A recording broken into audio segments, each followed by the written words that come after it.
And now, the Whistler's strange story.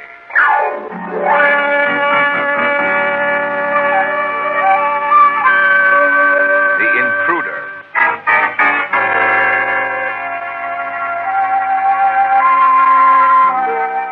The sleek convertible had cut a devious course through the back and side streets of the town, skirting the main road that led to the small suburb.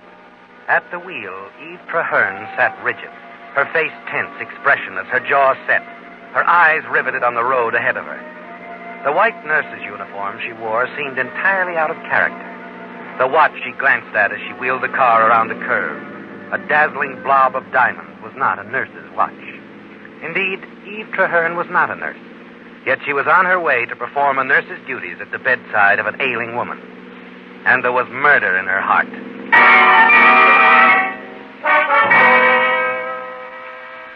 Strange, really, that the end would be like this, when the beginning was so different. That day, so long ago, in the office of Gordon Dietrich, when Eve McKay first met Philip Traherne. Eve, I'd like to have you meet Philip. Philip Traherne, Eve McKay. How do you do, Mr. Traherne? Eve McKay, the author of Fire and Ice? Oh, you've read my book. Philip checks through all my historical novels. Eve is a history professor at Litchfield. We were roommates there years ago. Really? Tell me, Professor, did you like Fire and Ice? There were some flagrant historical discrepancies in it, Miss McKay. I meant the writing. Well, to tell you the truth, Miss McKay, I'm afraid I found some of your characters a bit hard to believe. Flame Winthrop, for example. Yes. Perhaps women like Flame do exist, and I just don't know about them. After all, I guess I'm just an old college pedant with ink in my veins. Yes, perhaps you are, Professor. Well, I hope I haven't offended you. Gordon, tell her I mean well. Oh, Eve knows that, I'm sure. As a matter of fact, Professor, I was going to ask for your help. I have a first draft, a novel on the Renaissance. It's almost finished. I'd like for you to look at it before I go any further. I wouldn't want any more flagrant historical discrepancies. You know. Well, I'd be very glad to. Fine. I just live a few blocks from here. Just remember that Philip lives in Litchfield. Those trains don't run all night. Why, Gordon, it shouldn't take an hour. And I'll drive him to the station myself. Come along, Professor.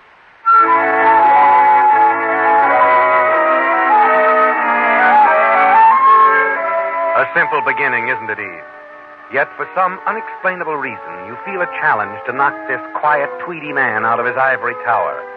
To prove to him that women like Flame Winthrop and you, Eve, do exist. And when he leaves that night, just in time to catch the last train to Litchfield, you know he'll be back. And he does come back. The next week and the next and the next, doesn't he, Eve? Always with some flimsy excuse. Your little game is going well. He's falling in love with you, isn't he, Eve? But he won't face it himself. So one night, seated before the fire, you force him to admit it. It's been a wonderful evening, Phil. All our evenings were wonderful. I mean, you're a very stimulating person to be with, Eve. I've never known anyone who... Phil, don't. Don't what? Don't say anymore. I'm going to leave here, Phil. But why, Eve? You know why. Eve. I'm in love with you and you're married. I'm not the kind of woman who'll take half a loaf.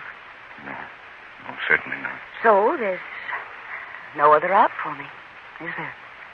I suppose it would be best for us both if you leave. Kiss me goodbye, Phil. I don't think it's wise, Eve. Please kiss me, Phil. Eve, I can't let you go now. You know I can't let you go. But there's no other way, darling. Is there? Yes, Eve. There is. One other way. Huh? I'll ask Ethel for a divorce.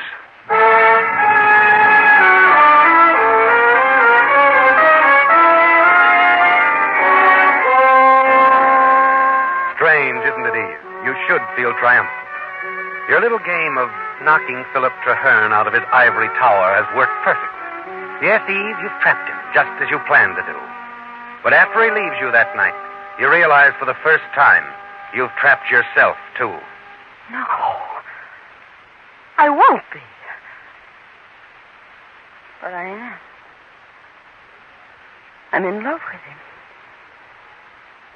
Helplessly, In love with him.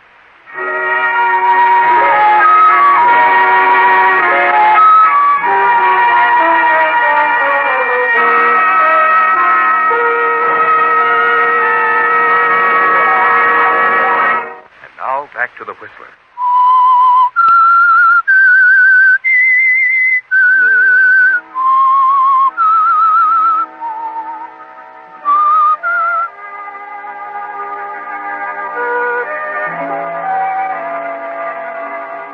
Yes, Eve, that was the beginning.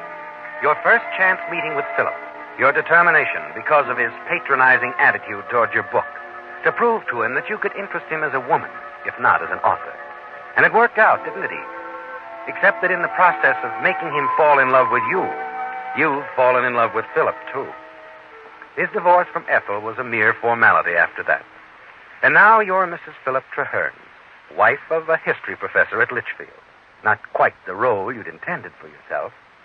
But as you approached the door of his home in the little college town for the first time, you determined to make Litchfield, as well as Philip, forget that Ethel Traherne ever existed. Well, welcome home, Professor Traherne. Thank you, Mrs. Wilkes. It's good to be back. This is Mrs. Traherne. Hello, Mrs. Wilkes. Good afternoon, ma'am. Yes, it's certainly fine to be back. Well, Lady Macbeth. And how are you, huh? Philip, you didn't tell me you had a cat. Oh, didn't I? Well, I have. Just about the most beautiful tortoiseshell cat I've ever seen. Oh, why Lady Macbeth? Mrs. Traherne named her that because she was always washing those orange marks on her paws. How very clever. Now, come here, lady. Come on. I'd like to pet you. Oh, Eve, I'm sorry. I should have told you she's nervous around strangers. Cats aren't supposed to be trustworthy, but they got their loyalty. Really? You know, she'd better get used to me, Mrs. Wilkes, because I'll be running this house for a long time. A long time.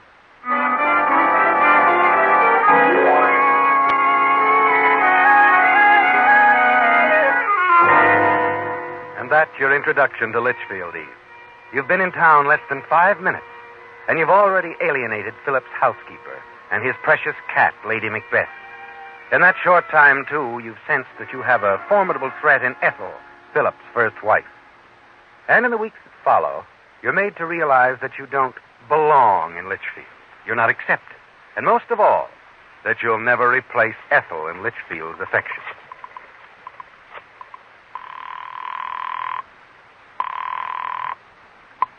President Conway's residence. May I speak with Mrs. Conway, please? Who's calling, please? This is Eve Traherne, Professor Traherne's wife. One moment, please. Hello, Mrs. Traherne? Yes. I'm sorry. Mrs. Conway is out. I see. Do you know when to expect her? I'm sorry. I don't know. I really have no idea. I see. Thanks. For nothing.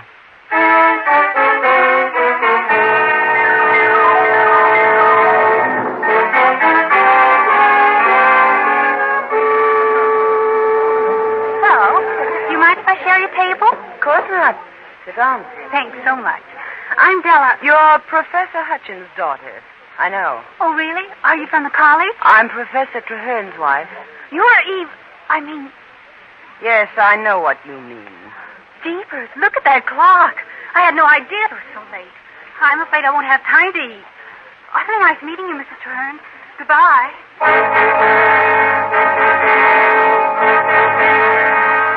It's all around you, isn't it, Eve? The symbol of your rejection. You won't let yourself lose, not to Litchfield, and most of all, not to Ethel. The day your novel on the Renaissance appears in the bookstore, you go down to watch how the sales are going.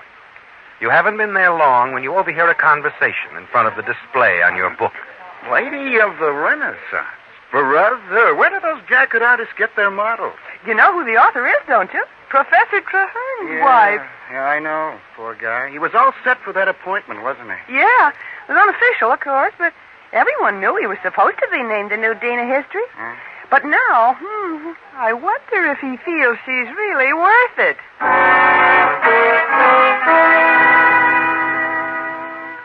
It's a shock, isn't it, Eve? You knew nothing of the prospective deanship for Philip. Later that same afternoon, you're at home considering a course of action to take. When Gordon Dietrich, your publisher, comes by to call. Oh, Gordon, how perfectly wonderful to see you. This is a business call, Eve. I can't stay very long. I brought you the reports of the advance sale on your book. Looks as if it's going well. Well, that's good. Although I must say it doesn't seem to please my publisher very much. I don't like to mix my professional life with my personal life, but Gordon, I don't believe I understand. Philip is my friend, Eve. So is Ethel. I like them married to each other. You had no right to break it up, deliberately as you did. Philip didn't seem to mind. And after all, it is our affair. That's right, it is, entirely. Just the same, I'd rather you found another publisher for any future work you may do. Very well, I will. If that's the way you feel about it.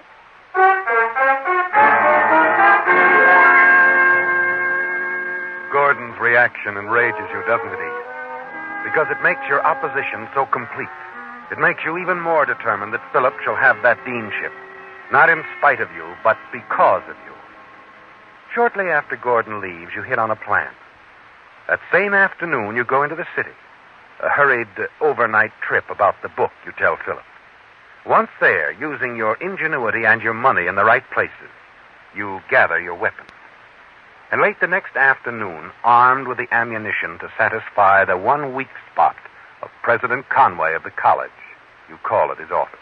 My uncle was such a strange man, President Conway. Several of the first editions he left me turned out to be fakes. I'm afraid it takes an expert like yourself to distinguish between them. It's amazing. Amazing, Mrs. Traherne. Every one of these books is genuine. Thackeray, Dickens, Jonathan Swift, and all in excellent condition. I can't say how I envy you. I only wish I could appreciate them as you do. I'm afraid they're just books to me. Just books. Why, Mrs. Traherne, if I were a man of means, I'd give you $5,000 for them right now. Well, then I'd appreciate it if you'd simply accept them. Oh, no, I couldn't. Please, it would mean so much to me to know someone had them who really appreciated them. I'd consider it a favor, Dr. Conway. Oh, but surely Philip would appreciate them as much as I do. Oh, no, not nearly so much. Philip has only two interests, history and his job. They're his whole life. As far as fiction is concerned, first or 10th editions mean absolutely nothing to him. Dr. Conway, I insist that you accept these. Oh, Mrs. Traherne, you're too kind. I can't say... Don't say anything. Just enjoy them. This is between you and me, Dr. Conway. No one need ever know where they came from.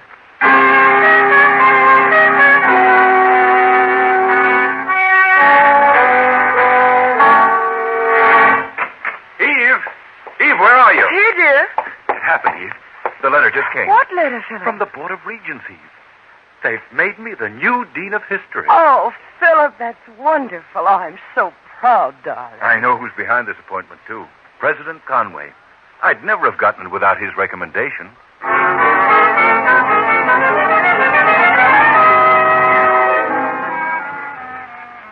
You've worked wonders, haven't you, Eve? And you're sure that when Philip is installed as Dean of History, your position in Litchfield will be guaranteed, and you need fear nothing more from Ethel. The day of Philip's installation finally comes, and you are ready for it. And at mid-afternoon, you're standing before the bedroom mirror, admiring your gown, when there's a tap on your door. Yes, what is it? Mrs. Conway is downstairs to see you, ma'am. The president's wife? Yes, ma'am. Oh, how the mighty have fallen. Mrs. Wilkes, I've told you never to let that cat in my room. Get her out of here. Yes, ma'am. Come on, Lady Macbeth. Get out of here, you... Come on, Lady Macbeth. I was to take the rest of the day off, ma'am. Will you be coming down? When I'm ready. You may leave for the day, Mrs. Wilkes. Tell Mrs. Conway I'll see her in 10 minutes.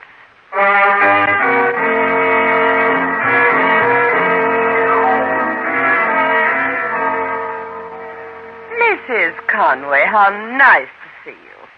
I'm sorry we haven't met sooner, but now that Philip is to be dean, I imagine we'll see a great deal of one another. I should doubt that very much, Mrs. Traherne. I beg your pardon. I came here today only to return some property of yours. These 3 books, Mrs. Traherne. First editions of Thackeray, Dickens, and Swift. Oh, yes. Well, you see, my husband subscribes to a rare book journal. They list the sales of all important first editions. You bought these through Rosenbach's 10 days ago. I told your husband this was just between him and me. I think you should know, Mrs. Traherne, that my husband cast his vote for Philip after he knew about this attempted bribery. Then Philip won't lose his appointment. No. My husband voted for Philip for 2 reasons. 1, because Philip deserves the deanship. He's right for the job.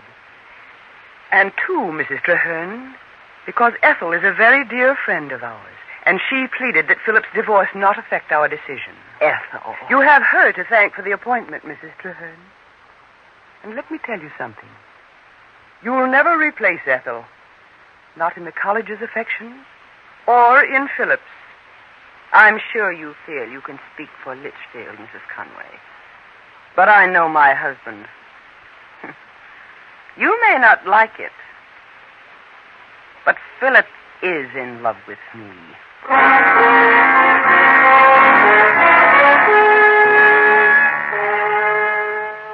Yes, Eve, you're sure of Philip, aren't you? Furious as you are with Mrs. Conway, it doesn't shake your faith in Philip's love for you. You walk upstairs to your room. You've got to think. But as you reach the door, you see something that enrages you still further. My dress! Get off there, Lady Macbeth. Get off my dress, you little demon! What on earth? Your cat! Your precious Lady Macbeth. She's ripped my dress. I'll kill her. That cat hates me. Like everyone here hates me. I want her out of my house right now, this instant. Have her destroyed. Take her to the vet right now. Control yourself. You shouldn't have left the dress on the bed. This cat hates me, I tell you, and I hate her. I want her destroyed. I want her killed. All right, Eve, that's enough. I'll see you at 7 this evening. I've got to call on President Conway now. Take that cat with you. To the vet, Philip. All right, Eve. I'll take her. She'll never bother you again.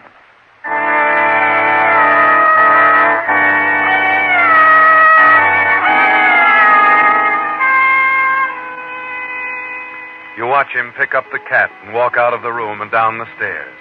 You glance at your watch. Philip said he'd see you at 7. It's nearly 5 now. The dress will have to be repaired in time to wear it to Philip's installation dinner. And there's just a chance you can get your dressmaker to fix it for you. You cross the room, pick up the phone to call her. I wish you'd You're surprised to find the line in use. It's Philip talking on the downstairs extension. Philip talking to Ethel. Well, Ethel, I had no idea you were ill. Why didn't you let me know? I'm not very ill. I'll be all right in a few days. I'm so glad you called. I'm so proud of you. This is the day you've worked toward for 15 years. You worked too, Ethel. You always said I'd be dean someday, and... Oh, Ethel, I wish... Now, Philip, just you give a good speech at the dinner tonight. Don't forget it the way you used to. Ethel, are you all right? I think I'd better hang up now, Philip. I do feel rather weak. Oh, my dear, can I... I'll be all right, Philip, really. Don't worry. And remember, I am proud of you. You hang up quickly, Eve. Philip's concern over Ethel, his desire to share his hour of triumph with her. You wonder, don't you, if Mrs. Conway was right, that you'd never replace Ethel in Philip's affections. You expect to hear the door slam, indicating that Philip has left the house. But when you pick up the phone again... I tell you, Doc, I don't like to think of Ethel out there all alone. I want a nurse for her, Doc, full-time. That can run into a lot of money, Phil. I want a nurse for her. I can't stand to think of her way out there in the suburbs, all alone at a time like this. All right, Phil. I'll call the nursing home if it'll ease your mind. Forgive me, Doc. I don't mean to sound upset. It's just that Ethel... Well, I understand, Phil. There are still ties between you and Ethel. There always will be.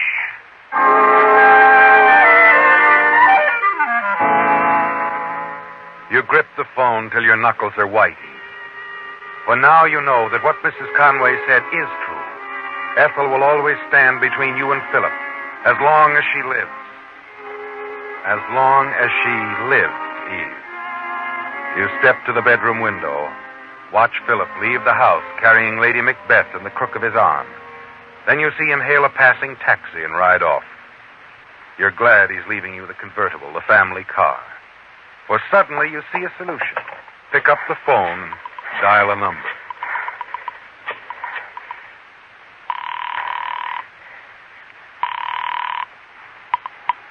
Litchfield Nursing Home. Oh, hello. This is Dr. Starr's assistant.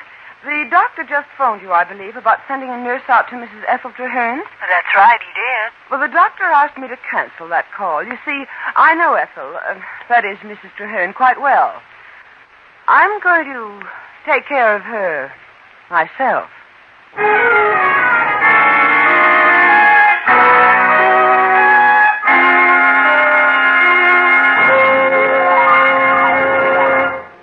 The Whistler will return in just a moment with the strange ending to tonight's story. And now back to the Whistler.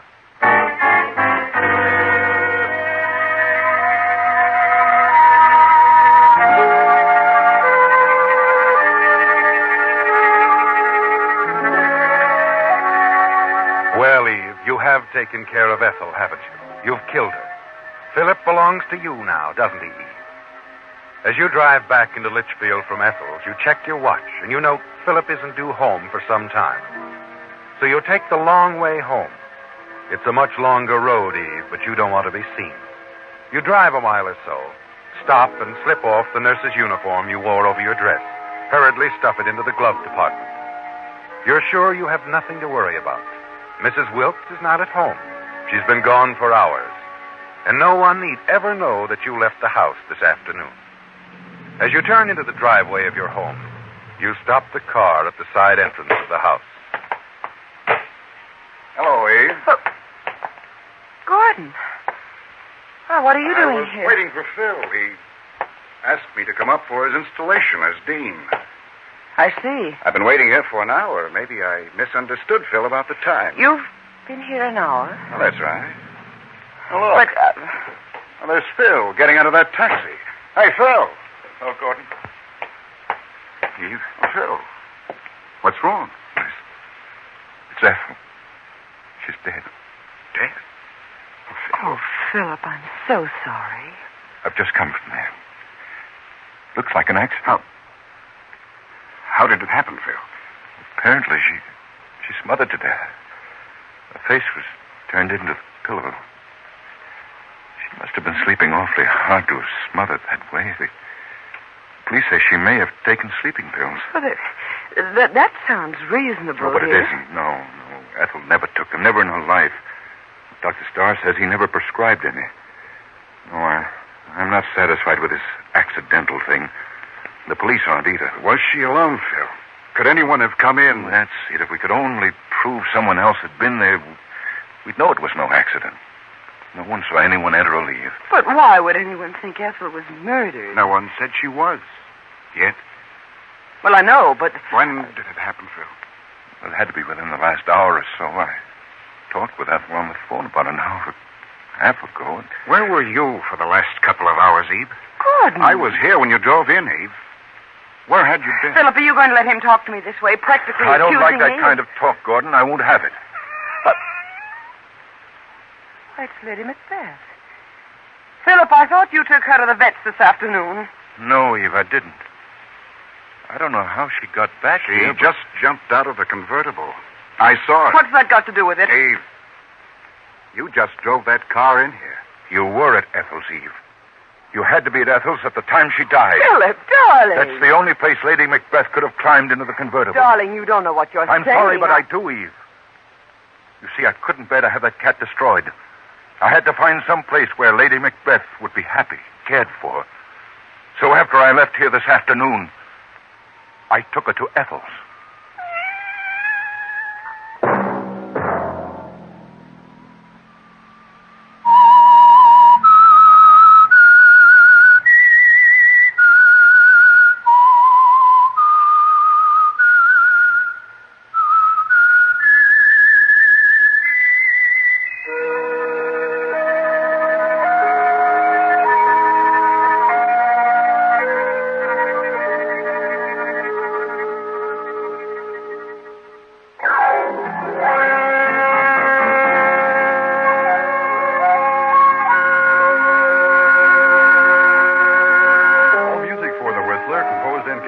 by Wilbur Hatch and is the property of Herman Music Incorporated, ASCAP, Hollywood, California.